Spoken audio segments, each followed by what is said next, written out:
Good evening. Good evening. I'm pleased to be with you for this memorial service and to take part in the Symposium on Universities Confronting the Legacy of Slavery. I want to say a special thank you to Delegate Dolores McQuinn for being with us this evening and for her service in Virginia's House of Delegates. And I'm grateful to all of you for your participation in this week's meaningful events. I established the President's Commission on Slavery in the University last year to carry out an important task in the life and history of the University of Virginia. I charged the Commission with exploring and reporting on UVA's historical relationship with slavery, and then providing me advice regarding appropriate commemoration of this chapter of the university's story.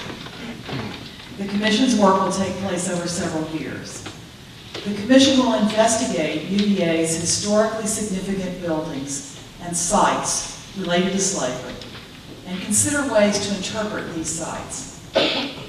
Commission members will discuss matters of mutual interest with Monticello, which might include research and events focusing on Thomas Jefferson and slavery. And the Commission will propose projects to educate students, faculty, staff, and visitors about the enslaved persons who worked on grounds while considering appropriate steps for memorialization. The work on the Commission of Slavery in the University builds on the effort of many members of our community who worked over the years to create awareness of the university's relationship with slavery and with enslaved persons.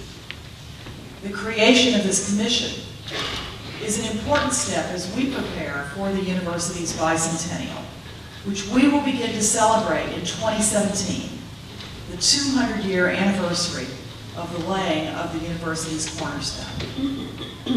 We expect that the Commission will propose special projects to coincide with the bicentennial. If we want the bicentennial to tell the true and complete story of UVA's past 200 years, and we do, it must include appropriate recognition of the historical role of slavery and enslaved persons at the university. The members of the Commission have worked very hard over the last year to begin carrying out their tasks. I want to thank Dr. Marcus Martin and Kurt Von Dack for their leadership as the co-chairs. And I want to thank the faculty and staff members, the students, the alumni, and the local residents who are serving as members of the Commission. Later this evening, we will hold a service to commemorate the newly discovered African American gravesite at the University Cemetery. Tomorrow, we will have an entire day of symposium events to explore the legacy of slavery in universities, including our university, and to discuss ways of recognizing and commemorating this legacy. When we study the past, we tend to look at the big picture. We tend to focus on the major events and the momentous sea changes that shaped the course of history. But these momentous events played out in the everyday lives of individual human beings, people who populated the past, who lived that history that we study now. We know the stories of some of these people who lived and worked at the university as slaves and who later became free.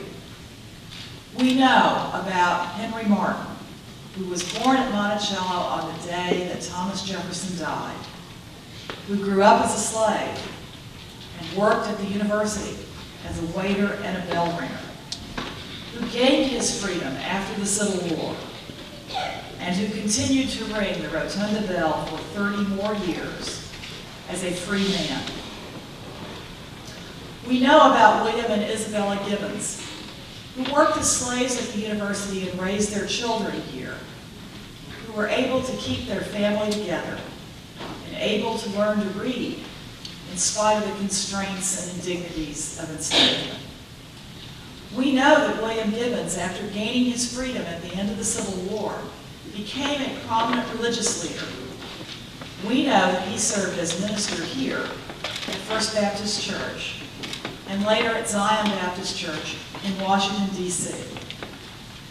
We know that Isabella Gibbons, after gaining her freedom, became the first person of color to teach at the Jefferson School, a freedman's school in Charlottesville that later became part of the public school system. We know that she taught there for more than 20 years. These stories breathe life into history, and they admonish us not to forget the past. William Faulkner, who served as UVA's writer-in-residence in the late 1950s, famously wrote in one of his novels, "The past is never dead. It's not even past." He meant that the past continues to live on in us and through us. The past will always be with us because it continues to resonate in our present-day lives. That's why this evening's service is important.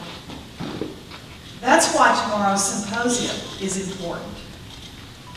That's why the work of the President's Commission on Slavery at the University is important. Because to live truthfully and responsibly in the present, we must tell a full story of the past. And we must commit together to build a better, brighter future for the generations who will follow us.